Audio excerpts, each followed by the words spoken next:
ओम शांति। आज शिवरात्रि के लिए सभी को बहुत बहुत शुभकामनाएं।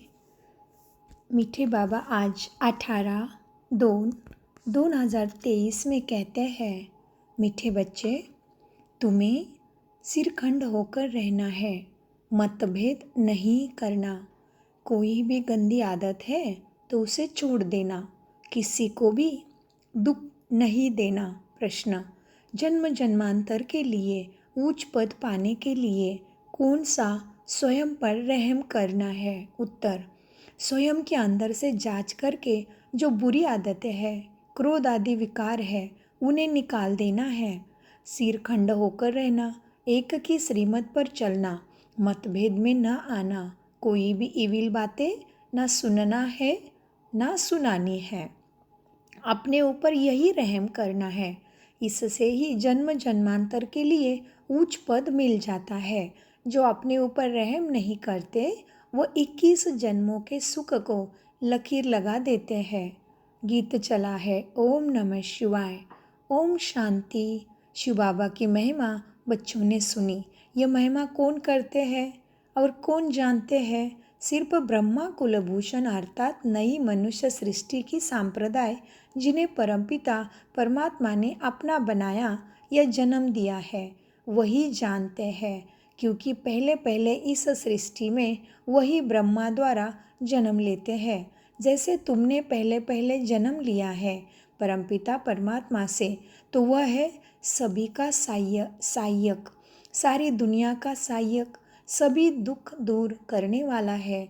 मनुष्य बहुत दुखी है क्योंकि अभी है कलयुग का अंत, तो सभी का सहायक बनते हैं ना परमात्मा। फिर भी अक्षर है ना, आम और खास, तो आम भारत का सहायक बनते हैं बाबा। उनके भी खास, उनमें भी खास जो बहुत जन्मों के अंत के जन्म में आकर मुझे मिलते हैं, उनको बाबा खास मिलते हैं। अर्थात जो पहले पहले इस सृष्टि पर राज्य करने आते हैं। तुम बच्चे जानते हो कैसा सबका सहायक आकर बनते हैं। भगत भगवान को याद करते हैं परंतु भगवान को जानते नहीं। जब भगवान को ही नहीं जानते तो भगवान जो नई ब्रह्मा मुख वंशावली रचते हैं उनको भी नहीं जानते। परमपिता परमात्मा आकर पहले पहले ब्राह्मण संप्रदाय रचते हैं। यह कोई को पता ही नहीं। आदि सनातन देवी देवता धर्म तो है सतयुग में, बाकी संगम युग को भूल गए, क्योंकि गीता के भगवान को ही द्वापर में ले गए। सतयुग के आदि और कलयुग के अंत के संगम का किसी को पता नहीं, ना गीता के भगवान को जानते। गीता तो है सभी शास्त्रों की माता पिता। ऐसे नहीं कि सिर्फ भारत के शास्त्र की माता पिता है, नहीं, जो भी बड़े बड़े शास्त्र सारी दुनिया में हैं, गीता तो सबसे ऊंची है। गीता सबकी माता पिता है। इसीलिए गीता में आता है, श्री भगवान वाच, मैं तुमको फिर से यह सहज राजयोग सिखाता हूँ। जिसको फिर गीता नाम दिया है तो अपने को भी कहना पड़ता है। हम नई गीता सुनते हैं, पुरानी गीता तो खंडित की हुई है, उसमें तो कृष्ण का नाम डाल दिया तो वो झूठी हो गई। यह तो भगवान खुद अपने मुख कमल से बैठ के हमें सत ज्ञान भाग्य विधान सुनाते हैं। तुम्हारी बुद्धि में परमपिता परमात्मा शिव ही याद आता है, क्योंकि वही स्वर्ग का रचयिता और सभी को दुखों से निकालने वाला सबका सहायक है। श्री कृष्ण को सभी का सहायक नहीं कहेंगे। भगवान सृष्टि का रचयिता एक ही है ना, इसलिए उसको गॉड इज वन कहते हैं। श्री कृष्ण तो स्वयं ही परमात्मा की रचना है। श्री कृष्ण सुख के बगीचे का फर्स्ट क्लास फूल है। परमपिता परमात्मा को भगवान भी कहते हैं, खिवैया भी कहते हैं। हमारी दुख में से नैया को पार करने वाला खिवैया। मनुष्य तो समझ ना सके कि खिवैया कैसे हुआ परमात्मा। बरोबर इस आसार संसार से ले जाकर यहाँ नई दुनिया में भेज देते हैं। यहाँ ही फूलों का बगीचा सतयुग का बगीचा कलयुग में ही संगम पे बनाते हैं।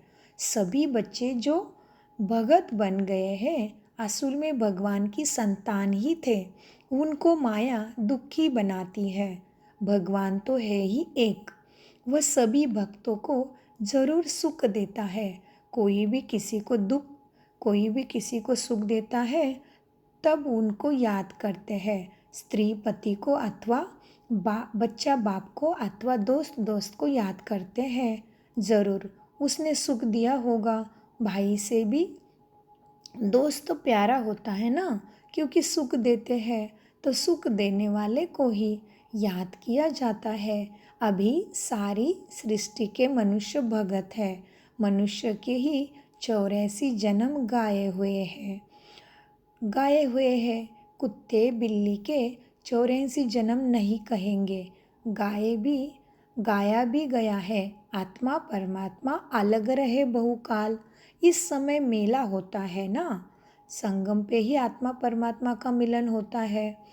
परम पिता परमात्मा सभी बच्चों के बीच में आते हैं तो महफिल लगी हुई है ना।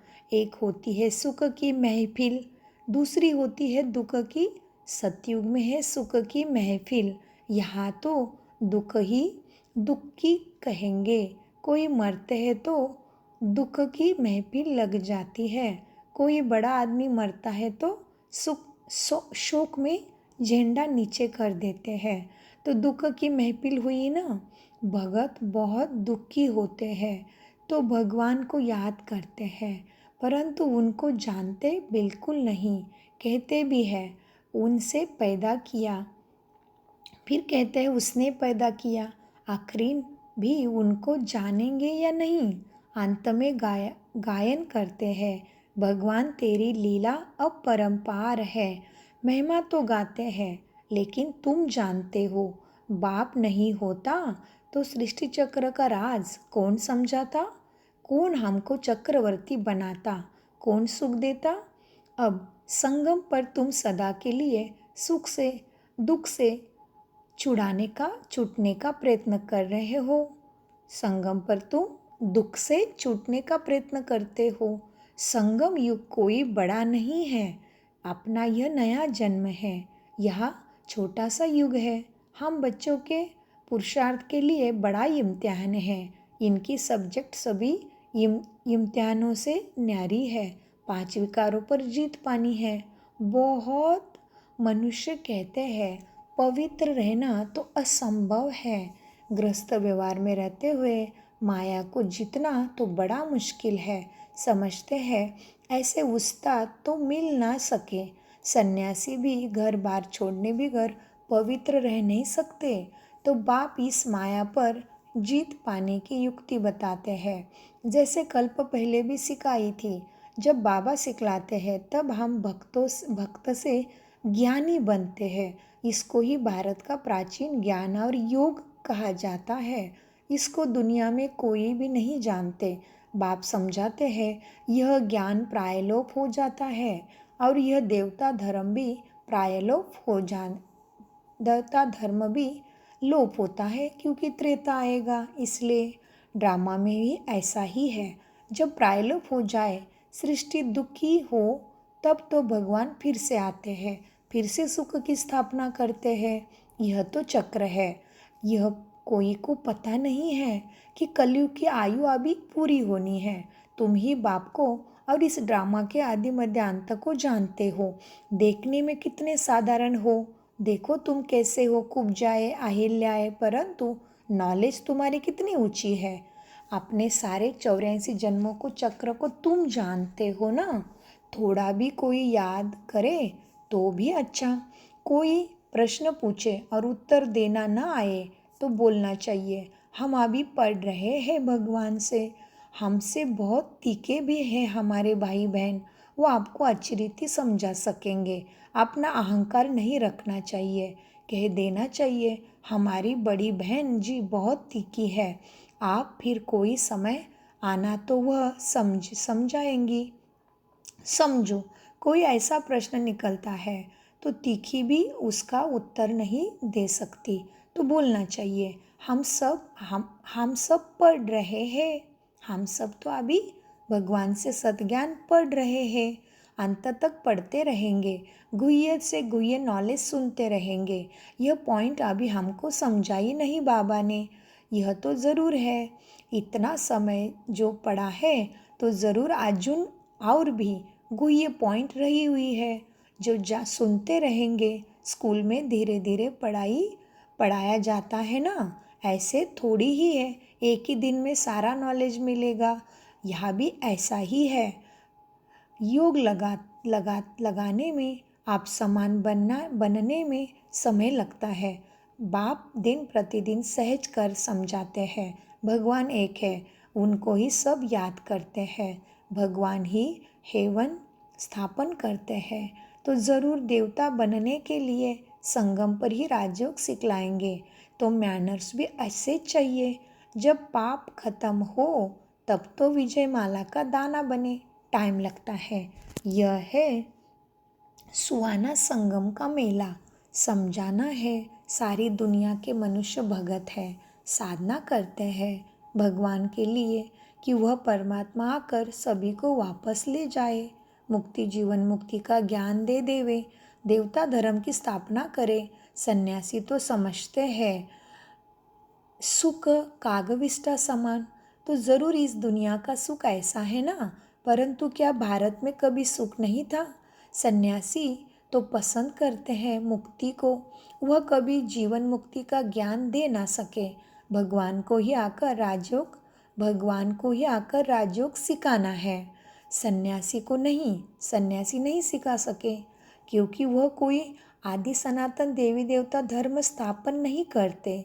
अभी सब कहते हैं कि एक मत हो, परंतु इस दुनिया में तो एक मत हो ही ना सके।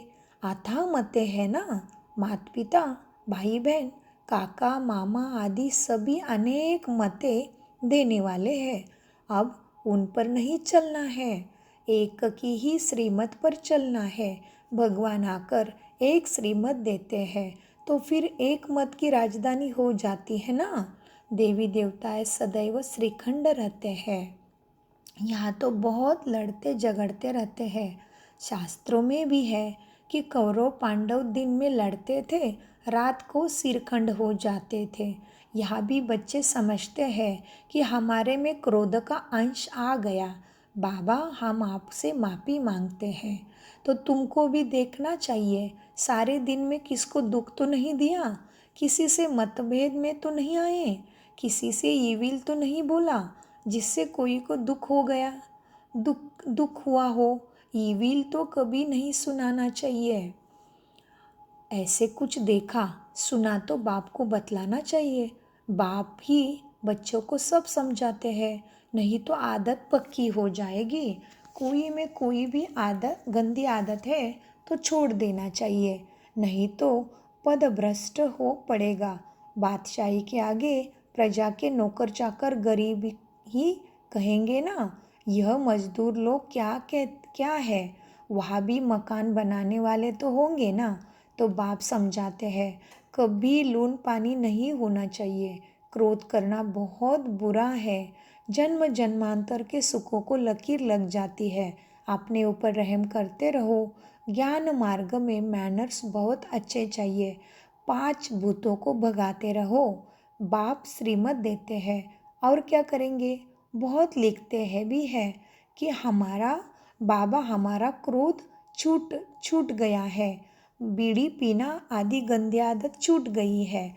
तो गोया अपने ऊपर रहम किया ना। अब हेवनली गॉडफादर स्वर्ग का पद प्राप्त कराने हमको पढ़ाते हैं, ऐसे बुद्धि में आता है। यह नशा रहना चाहिए, जितना याद करेंगे उतनी खुशी रहेगी।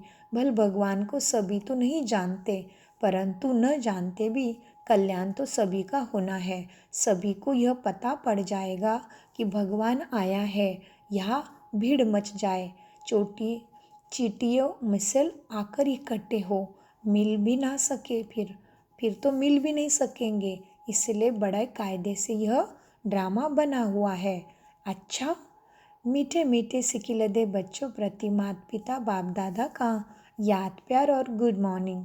रूहानी बाप की रूहानी बच्चों को नमस्ते। हम रूहानी बच्चों का रूहानी बाप दादा को याद, प्यार, गुड मॉर्निंग, नमस्ते प्यारे बाबा, नमस्ते। धारणा के लिए मुख्य सार है, 1, ज्ञान और योग सीख। भगत से ज्ञानी तो आत्मा बनना है, ग्रस्त व्यवहार में रहते माया को जीतना है, पवित्र जरूर बनना है। नंबर 2, ज्ञान मार्ग में बहुत अच्छे मैनर्स धारण करने हैं, बहुत बहुत मीठा निरहंकारी बनना है, ईविल बातें नहीं बोलनी है, मतभेद में नहीं आना है। वरदान देखिए, आज शिवरात्रि के दिन स्वयं सृष्टि के मालिक सर्वशक्तिवान मेरे प्यारे बाप दादा ने मेरे सिर पे हाथ रख दिया और आँखों से दृष्टि देके मुझे भरपूर बाप समान बना दिया। और वरदान ले लीजिए, समेटने की शक्ति द्वारा पेटी बिस्तारा बंद करने वाले, समय पर एवर रेडी भव। वरदान का विश्लेषण है, एवर रेडी उसे कहा जाता है जो समेटने की शक्ति द्वारा देह के संबंध, पदार्थ, संस्कार सबका पेटी बिस्तारा बंद करके तैयार हो। इसलिए चित्रों में भी समेटने की शक्ति को पेटी बिस्तारा पैक किया हुआ दिखाते हैं। संकल्प भी न आए कि अभी यह करना है, यह बनाना है, अभी यह रह गया है, सेकंड में तैयार, समय का बुलावा हुआ और एवर रेडी, कोई भी संबंध या पदार्थ याद ना आए। स्लोगन, परमात्मा के गुणों और शक्ति को स्वयं में धारण करना ही महान तपस्या है। परमात्मा के गुणों को और शक्तियों को स्वयं में धारण करना ही महान तपस्या है। ओम शांति। मीठे प्यारे बाप दादा का अनगिनत पदम गुना शुक्रिया।